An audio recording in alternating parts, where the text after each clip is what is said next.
Salut tout le monde, c'est Guillaume, on se retrouve aujourd'hui pour une nouvelle vidéo dans l'univers geek. Aujourd'hui, je vais vous présenter ma critique de la première saison de la série The Last of Us.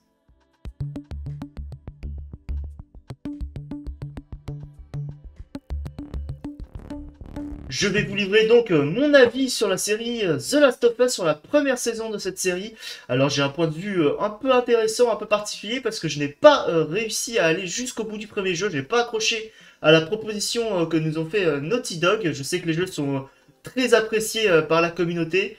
Moi, je n'ai pas accroché, donc je vais vous livrer vraiment mon ressenti sur la série purement, que j'ai vraiment bien aimé. Allez, c'est parti, on va en parler plus en détail. Donc pour vous présenter un petit peu la série, elle a été diffusée sur Prime Video en France à partir du 15 janvier 2023 jusqu'au 13 mars dernier, date du 9e et dernier épisode de la série. Il a été produit par HBO Max aux États-Unis. Les épisodes ont duré entre 46 minutes pour le plus court et 1h10 pour le plus long, donc vraiment des gros épisodes. On retrouve Bella Ramsey qui joue dans le rôle d'Ellie, ou encore Pedro Pascal qu'on a retrouvé par exemple du côté de The Mandalorian ou de Game of Thrones qui joue dans le rôle de Joel. Donc cette série The Last of Us, la première saison, est une adaptation du jeu vidéo du même nom, The Last of Us, sorti en 2013 et produit par Naughty Dog. C'était une exclue PlayStation à l'époque. La série suit donc le voyage de Joel et Ellie alors qu'ils naviguent dans un monde post-apocalyptique ravagé par une pandémie fongique qui a transformé la plupart de l'humanité en monstres infectés.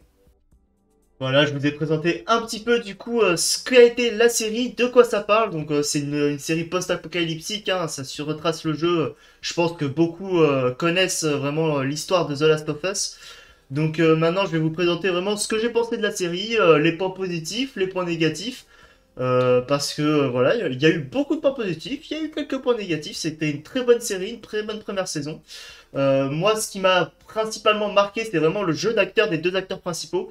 Donc Pedro Pascal, qui joue du coup, pour moi, l'acteur principal de cette saison 1, vraiment le plus principal des deux, qui joue Joël, du coup, qui joue un personnage tourmenté, qui est hanté par son passé, par la mort de sa fille, qu'on voit dans le premier épisode. Voilà, qui joue vraiment très bien ce personnage-là, blasé, qui sans espoir et qui vraiment ne n'est là que pour survivre et s'en fiche un petit peu de tout le reste. Voilà, ça met un peu un contraste du coup avec Ellie qui est jeune, qui est dynamique, qui fait des blagues, qui essaye vraiment d'avoir une joie de vivre. C'est difficile dans ce temps-là, mais qui essaye vraiment d'avoir une joie de vivre. C'est vrai que les deux personnages ont développé une relation qui est vraiment intéressante. Vraiment, c'est un très bon développement d'une relation.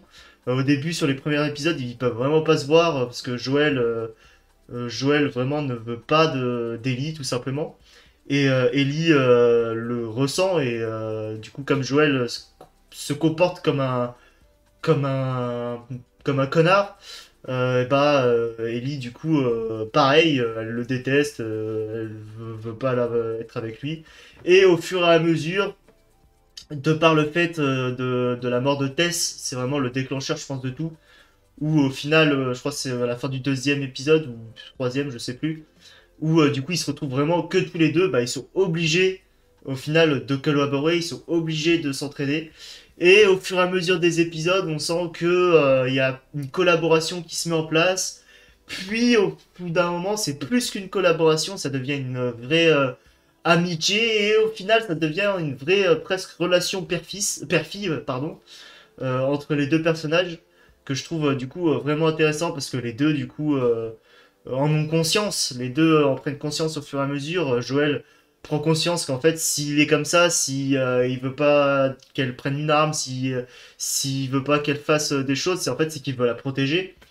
Et Ellie en fait si elle fait des blagues, si elle le critique etc, c'est qu'en fait elle a peur que Joël l'abandonne parce que elle se tient à lui aussi. Donc en fait je trouve vraiment la relation et le développement des deux personnages très intéressant. Surtout celui d'Ellie où on voit au début que c'est une fille. Certes, on sent qu'elle est courageuse, mais voilà, elle fait des blagues, elle est taquine, elle taquine tout le monde, etc. Et je crois que c'est le septième épisode je crois que c'est le 7 où vraiment elle passe à un autre niveau. L'actrice vraiment joue un rôle incroyable où elle est dans un sorte de village de psychopathes où ils sont cannibales. Joël est blessée à ce moment-là et elle, du coup, elle doit vraiment survivre par elle-même. Et là, elle commence, elle défonce tout le monde. Vraiment, une vraie barbare, elle les détruit et c'est un jeu d'acteur extraordinaire. C'était très sanglant. Et vraiment, ça a marqué un contraste avec la Ellie qu'on a connue, certes téméraire, courageuse, mais voilà, qui faisait des blagues, prenait rien au sérieux. Là, vraiment, c'était quelque chose de très fort, je trouve. Donc, ça m'a vraiment plu. Voilà. Ce que j'ai bien aimé aussi, c'est les effets visuels. Très bons effets visuels avec des décors extraordinaires. J'ai vraiment beaucoup apprécié ces décors. Il y avait vraiment un sens de la photographie vraiment intéressant pendant toute la première saison. Moi, ce que j'ai bien aimé aussi, du coup, c'est une scène qui m'a vraiment marqué. C'est la toute première scène de la série, la scène d'introduction, où on voit du coup des années avant des journalistes, un journaliste qui est sur un talk show avec des scientifiques qui débattent du fait justement que un champignon pourrait ou pas attaquer les hommes et prendre leur contrôle. Et il y en a un qui dit que non, c'est impossible, ça s'est jamais fait.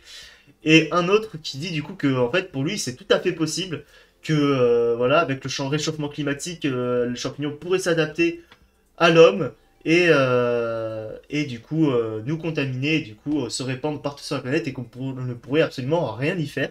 Et c'est ce qui se passe finalement des années plus tard et j'ai trouvé la scène vraiment très forte, une scène d'introduction qui nous met vraiment dans le bain de la série. Donc voilà, moi c'est vraiment une scène qui m'a vraiment marqué, je l'ai trouvée excellente. Donc voilà. Ce que j'ai bien aimé aussi du coup c'est les apparitions des infectés. Ils n'ont pas été très nombreux, c'est vrai qu'on n'a pas eu beaucoup d'infectés dans la série. J'ai trouvé ça un peu dommage, effectivement on utilise le fait que c'est rempli d'infectés, qu'il y en a partout au début. Puis au final on nous dit que il y en a plus tant que ça, il y en a pas tant que ça en fait, c'est très exagéré. Donc j'ai trouvé ça un peu dommage en termes de nombre, mais à chaque fois que les infectés sont apparus, c'était vraiment extraordinaire. J'ai trouvé leurs apparitions vraiment parfaites en termes d'ambiance. On sent vraiment la pression qui monte des personnages qui ont peur. On sent vraiment la sensation d'horreur, de peur, comme j'ai dit. Ils sont terrifiés et ils savent que chaque erreur peut leur coûter la vie. Donc c'est vraiment une menace constante dès que les infectés sont là. Même un seul infecté, on voit à un moment dans le deuxième épisode où il y en a qu'un seul et c'est vraiment très compliqué à gérer déjà pour les personnages. Alors en plus, dans l'épisode 5 ou 6 je sais plus, qu'il y a vraiment une grosse attaque d'infectés sur Joël, Ellie et tous les personnages qui sont avec eux à ce moment-là, qui les menacent déjà. Où vraiment là, c'est une horde d'infectés qui arrive. Là, on sent qu'en fait, tu ne peux rien y faire à parcourir. Vraiment, le seul moyen, c'est la fuite. Parce qu'ils sont beaucoup trop et que déjà, quand il y en a un, deux, c'est compliqué. Alors qu'il y en a beaucoup, on sent qu'on ne peut rien faire. Donc voilà, j'ai vraiment trouvé les infectés très intéressants, très beaux visuellement même, très bien sonoriquement, visuellement, dans l'ambiance qu'ils mettent, mais effectivement pas assez, je trouve, on les voit pas assez, c'est un peu dommage. Le dernier point que je voulais aborder du coup en point positif, c'est les personnages secondaires que j'ai trouvé vraiment très intéressants. Donc je vais évoquer deux duos du coup qui m'ont vraiment marqué. Du coup le premier c'est Bill et Frank forcément qui ont eu un épisode complet, l'épisode 3, qui a été entièrement consacré au développement de ces deux personnages. J'ai vraiment trouvé ça très intéressant, on apprend vraiment à les connaître. Bill est un personnage vraiment très intéressant qui était survivaliste et qui au final bah, du coup lui a vraiment servi puisqu'il y a eu la fin du monde et lui du coup avait tout ce qu'il faut pour survivre. Donc ça fait vraiment de lui un très bon personnage je trouve, vraiment très intéressant à suivre. Même Frank au final, bon c'était un personnage qui venait contraster Bill. Donc c'était vraiment un duo intéressant. Je trouve que le fait qu'ils soient très différents du coup faisait une bonne cohésion. Effectivement, je suis d'accord sur le fait que au final, ça n'avançait pas grand-chose à l'histoire. Effectivement, ça ne fait pas avancer l'histoire de connaître l'histoire de... Enfin, ça ne fait pas avancer le scénario principal de connaître l'histoire de Bill et Frank. Mais je trouve que dans une série, d'après ce que j'ai compris dans le jeu, c'était pas autant développé.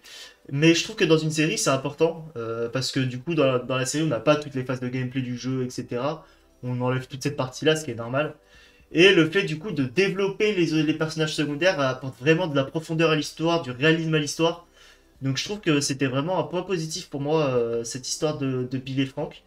Donc voilà, et puis il y a aussi eu du coup Henry et Sam, quelques épisodes plus tard, qui n'ont pas eu un épisode consacré à eux, mais qui sont développés en parallèle de Joël et Ellie, du coup, puisqu'ils les accompagnent pendant un petit moment. On connaît leur histoire, pourquoi ils sont traqués. On sait que du coup, Sam était malade, je crois que c'était une tumeur ou quelque chose comme ça. Et donc Henry a dû tuer un homme pour prendre un médicament dans la ville, du coup, et les habitants de cette ville, ceux qui ont pris le contrôle en gros de cette ville, du coup, les pourchassent pour se venger. On voit vraiment ce que j'aime bien chez ces personnages, c'est qu'il y a vraiment une évolution, pas forcément entre eux, mais avec Joël et Ellie, on sent que au début Joël vraiment ne veut pas d'eux, comme souvent Joël est très distant avec tout le monde. Et au final, il se lie un peu d'amitié avec Henry, l'adulte. Et voilà, ça ramène un peu de profondeur. Et puis au final aussi, c'est Ellie et Sam, du coup, qui se lient vraiment d'amitié. Ce sont deux enfants, ils s'amusent ensemble, ils s'apprécient. Sauf qu'au bout d'un moment, Sam, du coup, est infecté. Et Ellie, du coup, qui est immunisée, je ne l'ai pas précisé pour ceux qui ne le savent pas, Ellie est immunisée. Donc elle essaye de donner son sang à Sam pour pouvoir le soigner, mais ça ne marche pas du tout. Et Henry, du coup, même si voilà, ils ont trouvé des amis, Henry découvre que Sam, son petit frère, a été contaminé. Il est obligé, malheureusement, quand Sam court vers Ellie en tant qu'infecté pour la tuer, il lui tire une balle dans la tête. Et ça l'a brisé intérieurement et du coup il se tire une balle dans la tête parce qu'il ne peut pas vivre sans son petit frère. J'ai trouvé vraiment cet épisode et cette scène très marquante, très belle. Donc encore une fois, c'est vraiment des personnages secondaires qu'on voit un épisode et demi ou même pas, et qui apportent vraiment de la profondeur à l'histoire. On sent vraiment que le monde autour de Joel et Ellie est vivant, qu'il se passe des choses, qu'il y a des relations entre les personnages en dehors d'eux. J'ai vraiment beaucoup aimé ça. C'était vraiment très intéressant. Voilà, on a fait à peu près le tour des points positifs de la série. Il y en a bien d'autres, évidemment. Je pourrais penser à la relation entre Joël et Tommy, par exemple, que j'ai trouvé très intéressante. Le dernier épisode que j'ai plutôt trouvé bien bon quand Joël, du coup, décide de sauver Ellie et de tuer tout le monde dans l'hôpital. J'ai trouvé ça très intéressant aussi. Même toute l'introduction du coup avec la fille de Joël, etc. J'ai trouvé ça très bien. En fait, il y a très peu d'épisodes où j'ai été déçu de l'épisode en lui-même. À part peut-être du coup l'épisode de d'Ellie et du coup je sais plus comment elle s'appelle, son amie du coup avant tout ce qui se passe dans la série Joël, etc. Quand ils sont dans le centre commercial. Ça, j'ai pas spécialement à reprocher à l'épisode. Effectivement, je trouvais ça bien parce que ça apporte de la profondeur à l'histoire, ça apporte de la profondeur à Ellie. J'ai trouvé cet épisode utile, mais je l'ai pas spécialement apprécié. C'est vraiment, je dirais, premier point négatif. Ce que j'aurais aimé aussi voir peut-être, c'est le background de Tess. C'est un des personnages qu'on a le moins exploré. Je trouve ça dommage parce on la voit dès le premier épisode, le deuxième, mais je sais plus si elle meurt à la fin du deuxième ou du troisième, comme je l'ai dit. Mais voilà, Tess, du coup, qui est un personnage important parce que c'est elle qui encourage Joël à escorter Ellie à la base. Du coup, elle est un peu la nouvelle petite amie de Joël à la base au début de l'histoire. Je trouve le personnage très intéressant. Elle se fait mordre et du coup elle se fait exploser pour permettre à Joël et Ellie de fuir. Je trouve vraiment le personnage très intéressant. Je trouve j'aurais bien aimé savoir du coup un peu plus sur son personnage, sur ce qu'elle faisait avant, sur comment elle en est arrivée là elle aussi. Est-ce qu'elle avait de la famille avant, des enfants ou pas. J'aurais vraiment aimé voir un peu plus ce personnage développé. Je trouve ça dommage parce qu'on a développé des personnages plus secondaires que ça. Et du coup, on n'a pas eu énormément d'infos. Je trouve ça un peu dommage pour ça. Le deuxième point négatif, du coup, que j'ai déjà évoqué, que je vais réévoquer rapidement, Du coup, c'est les infectés. Un grand manque d'infectés, je trouve, dans la série. On l'envoie peut-être, allez, un petit peu dans le deuxième épisode, on en voit un. Après, il y a des infectés, du coup, à la fois, c'est le troisième. Dans le troisième épisode, à la toute fin, quand du coup, on se rend compte que Tess s'est fait mordre et qu'elle s'est fait exploser, mais du coup, bah, les infectés, en fait, on les voit pas vraiment, juste ils sont explosés, quoi. Et sinon, après, pour vraiment revenir à des infectés, je crois que c'est juste la grosse horde qu'on voit épisode 5 ou 6. Et c'est à peu près tout. Donc on a, allez, pour être large, je dois en avoir oublié 4 ou 5 apparitions vraiment d'infectés.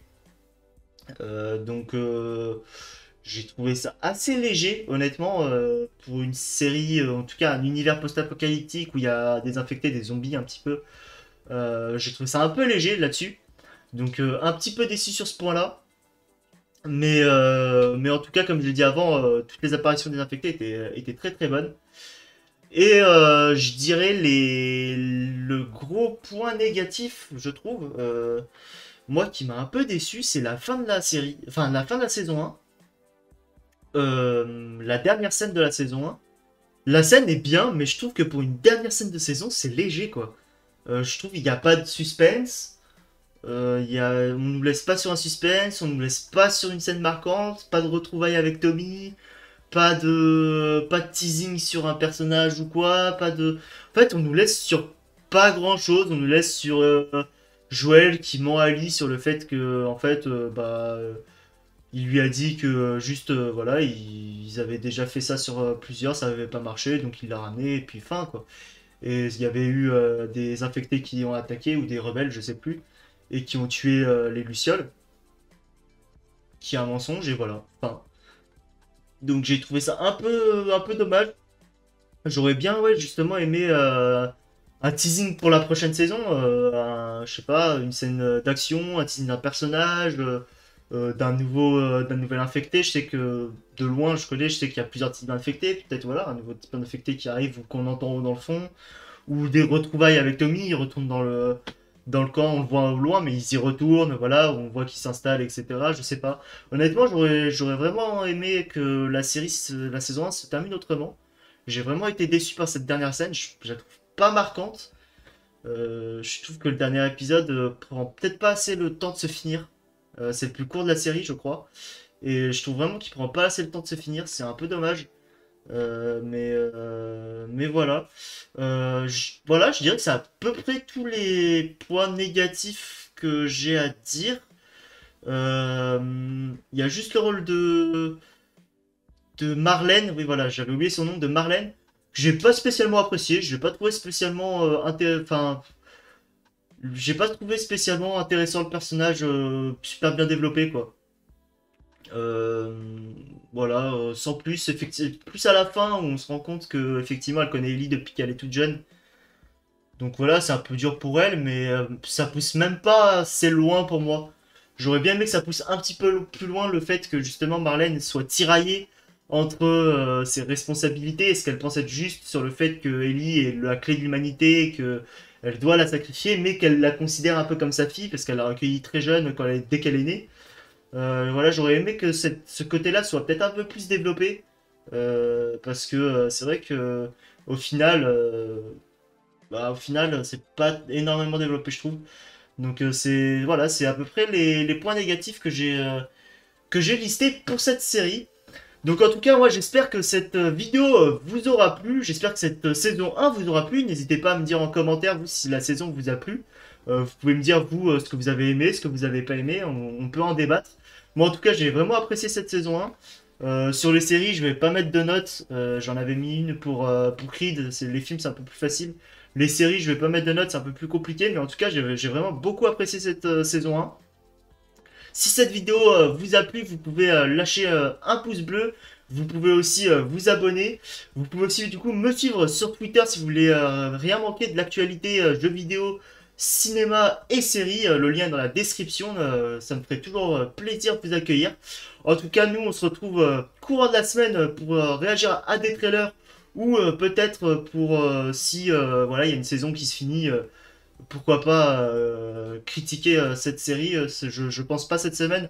La semaine prochaine risque d'y avoir une critique sur My Hero Academia saison 6. Et sinon, on se retrouve du coup, comme d'habitude, à dimanche 16h.